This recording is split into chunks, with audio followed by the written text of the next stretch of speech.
Wow, you're an artist. That's the difference between these new tinners and the old tinners. Mike Burke, Sunstoppers. I'm here with this dude named Nick who found me on Instagram. He said, hey, I want my windows tinted. I said, come here, learn a few things, and I'm going to show him on my Sunstoppers YouTube channel how to tint. He wants a job here. I said, if you can tint this window, by the time we're done, you have a job. I didn't say I was going to pay him, but watch, tune in, learn some tips and tricks. Mike Burke, the expert in window tinting. All right, so we're spraying glue. Oh. We're spraying glue all over the place. You want some glue? So it's baby shampoo and water. Is basically what we spray. And a lot of the things that most people don't really understand is contamination. There's dust and there's lint. We really do a really good job to try to keep the floors clean, keep the glass, the lights, and everything clean. Because when we peel this apart, have you ever put a, on your phone, let me see your iPhone, you got a phone? Yeah, it's in there. Screen I'll protector? show you. Yeah. Yep. You ever put a screen protector on your phone? It's pretty hard to get it dust free. Have you ever done that? Yep. It's pretty difficult. I will tell everyone, go get a phone, put a screen protector on it, and you get one little dot in there. This is my screen protector. I have to put sticky glue on this window, so you might get one or two little specks in it, and that's just normal. Hate to say it, but it is. All right, I'm going to throw the film out here on the glass, and I'm going to bring out my trusty Olfa knife, if I can find it in my deep-ass pocket. I come over here and I cut it, and I always, for habits for 30 years, put the damn box right here. It's just because it's right here, it's just a habit. And you have a secret and I have trick. my case now that you can tune into the last video and see this cool, unique handled case that keeps it from flatting and sliding all over the place. Patented by Mike Burke today. Anyway, so what I'm going to do here is kind of size up the window. But do you see all this excess that's up here? Yep. I don't like all that because it just kind of flaps in the way and gets in my way. So what I like to do is come up here and just kind of trim it off a little bit. And I'll come in here and just kind of take this off, right? But do you see this? This film's still good, right? Yeah. All right, so what are we going to do with it?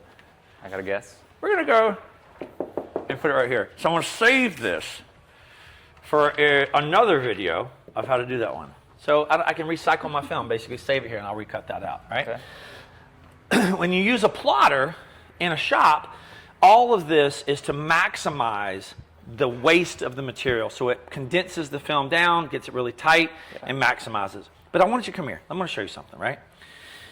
Do you see this? What is that? A wrinkle, a bubble.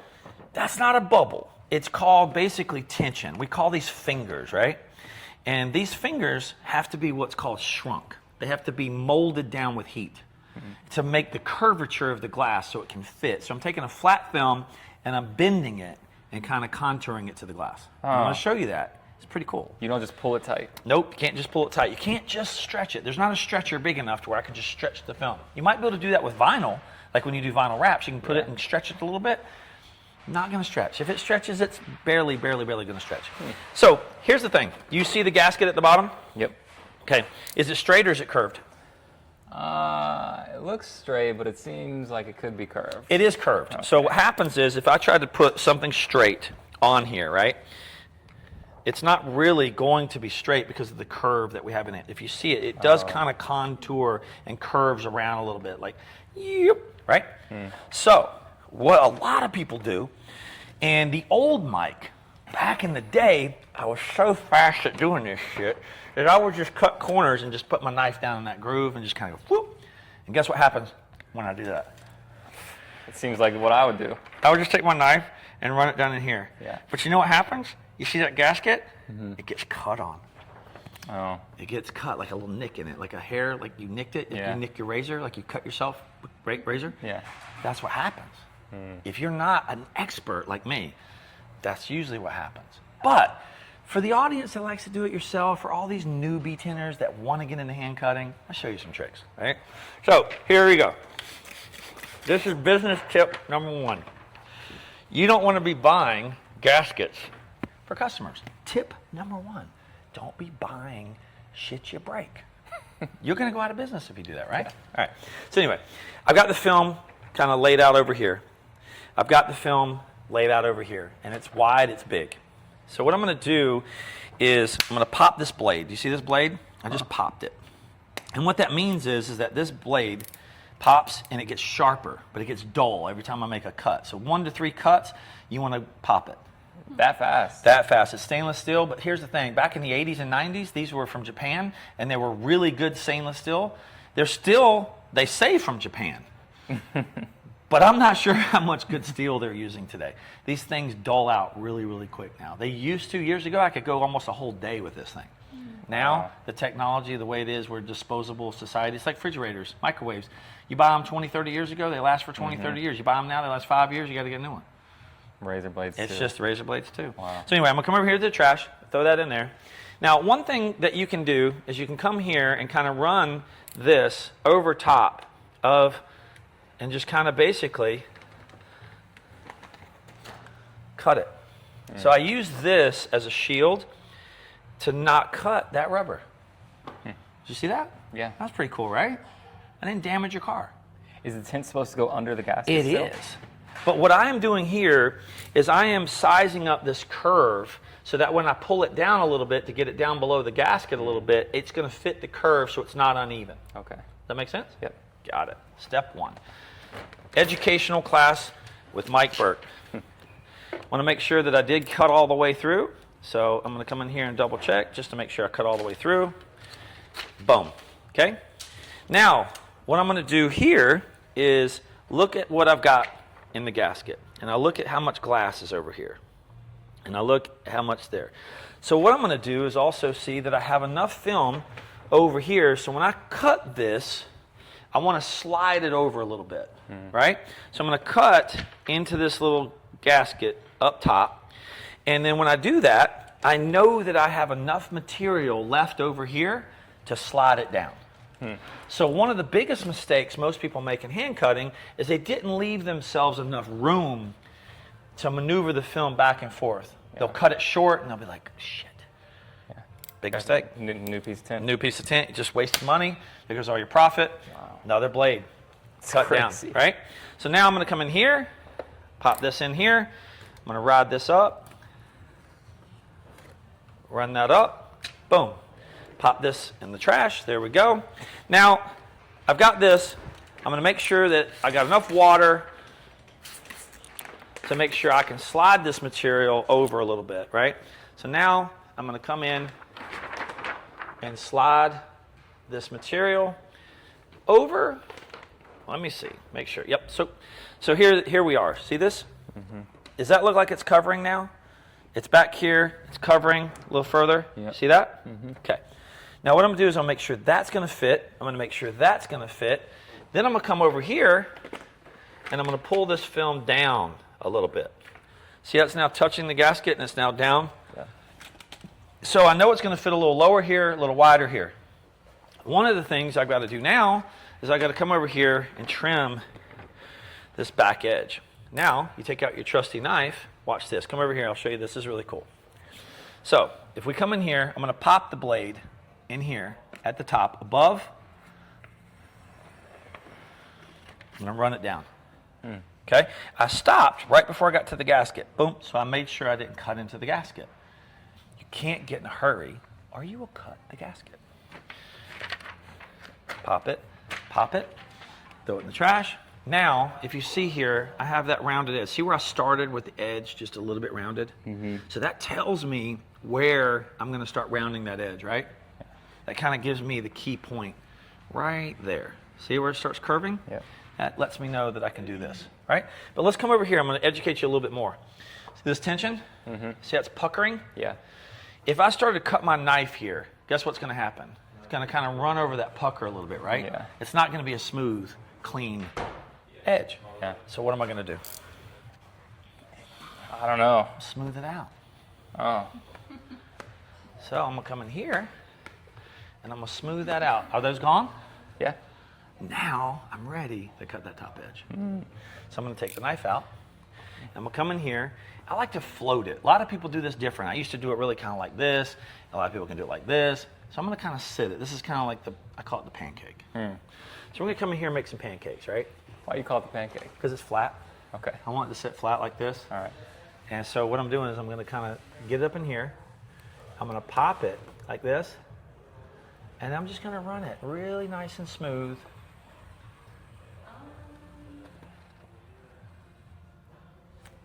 See that? Yeah.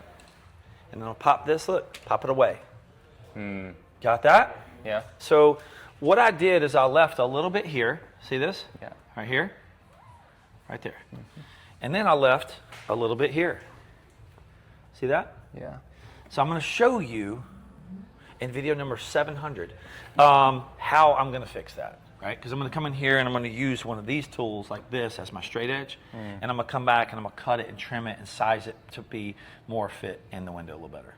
Okay. You understand? Yeah. All right. So what I'm going to do here is I'm going to come in here and shave this a little bit. So I'm going to come in here and go bam, bam, bam, and bam. And what I do? How's it look? Perfectly round. Nice and round, right? I just kind of shaved it. Just went doo-doo-doo. Just trimmed off the mustache. Yeah. Right? So now I'm going to pull it off the glass. I am mobile, by the way. We're tinting in your garage at your house because you're my buddy and I want to come do it myself in your garage on a Saturday morning. So we're at your house. Yep. We're not in my shop. We're at your house. So when you're at someone's house, you need to come in here. I want to show you a couple mistakes that I made. Not really mistakes, but I can correct them, right? I want you to look right here. You see this little divot? Yeah. Okay. That divot came from when I started and popped into the film on the other side. But if you notice, I did leave about this much room so I can come back and trim that off a little bit and make it nice and smooth because it will fit below the gasket, right? Yeah. You saw that, right? Yep. Because I did move it down? Mm-hmm. Cool. So what I'm going to do here is I'm going to take this microphone off because my old ass has gotten to where I'm almost blind when it comes to seeing things up close. And I'm going to pop this here. This is where it goes, right? No? Come on, assistant. Let's go. You can do what Yeah. he's like. How do you do that? This place. Yeah. Come on, hook a brother up. It's the behind the scenes. All right, so what am I doing? Gotta pop another one. Japanese blade. Gotta pop another one, Yeah. man. Pop another one, right? So if I look here and you see that's not really that straight, right? So I want to come in here and I want to kind of basically take this and run it a little bit tighter, like that. If you see what I'm doing, Yep. okay. So delicate. You see what I did? I just did really fine, really, because what I did is I moved the film all the way over, and now I'm trimming off. If you can come over here and see how much I trimmed off. Basically what I did is I trimmed off this amount right here, okay? Because I moved the film all the way back over here, and that's how much I want to gap this particular piece right here. I want to gap that much. If you come over here on this other angle on the top, you look at down, look over here. Come over here and look down, right here on the top, this back side. Come here and look right here, back here, like this. That's how much I want it to gap. Can you come over here, Nick? See this? Yeah. From this side? Yep. That's how much I want it to gap that window. So it Okay. won't peel and it won't crease. Yeah. You understand? Got it. So we're going to take this, goes in the trash. Now, if you come over here, do you see that that's not really accurate yet? Yeah. So I want to come in here. I want to cut that, pop that off. So many Okay. details. Details, right? Now, does this curve? Yep. So what am I going to do? Pop another blade. What's important? Popping your blade. You know why? Because you don't want to scratch the glass. And you want to get through the film. Oh, because a duller blade will Dull blade scratch scratch the Wow. glass because you'll be pushing harder. If you push harder, you'll cut into the glass. Interesting. So here's the thing. I'm going to take my finger and I'm going to come over here and I'm going to ride on top of my finger like this. And I'm going to kind of round that edge just a little bit, man. Now, do you have a special finger, or is everyone using their finger for the curves? I like to flip my finger, number one. I don't know. So anyway, I also like to round the bottom. If you see how pointed that is, Yeah. I don't really like that. So I'm going to come back over here. I'm going to do the same thing, and I'm going to come over here, and I'm going to cut that much off, okay? Then I'm going to come in here, and I'm going to round. Oh, wow. So when I round that, that's going to fit down in here. So what happens is, look at this. So imagine you have the gasket down here, and it's doing this all day long, right? If it's rounded, it's not going to peel as easily. Oh, because the window moves up and down so much. Correct. I was wondering about that too, because when you get your car tinted, you're not supposed to like roll your windows up and down. Right. But this is going to do it no matter what. That's right. Okay, so there's a couple of different ways that you can do this, right? And one of the real technical ways was, I usually cut this first. When I'm tinting, I normally cut the long angle first. And then what I'll do is I will move this long angle cut first over to about right here. So that way I have just enough gap on this side from the straight edge to get the film in here, to leave a little bit of a gap here so it doesn't peel from the other angle, right? But I'm gonna show off my artistic ability today. Everybody watching this video can be like, hey man, you should have cut that side first and then you could have slid it. I did it on purpose because I'm an artist. I wanna show my artistic ability. That's what I love. When I got into window tinting, when I was 16 years old, it's because I liked art. And I hated the car I was driving and I wanted it blacked out. Anyway, What was the first car you tinted? 88 Escort station wagon. Wow. My first car. I love a station wagon. It's a station wagon. So, my artistic ability, I want you guys to rank me on this. I'm either going to screw it up or I'm going to make it look cool and sexy. Tune in. Maybe it's cool and sexy. All right, so I got my new fresh blade, and I'm going to come here, and how accurately do you think I can freehand that straight edge? Let me be honest, I think it'll be real hard. It's real easy to an artist. Okay. So watch this. I'm going to come in here, and I'm going to curve this over just a little bit, right? And I'm going to straighten that out. All right? And then I'm going to get down at this angle and watch.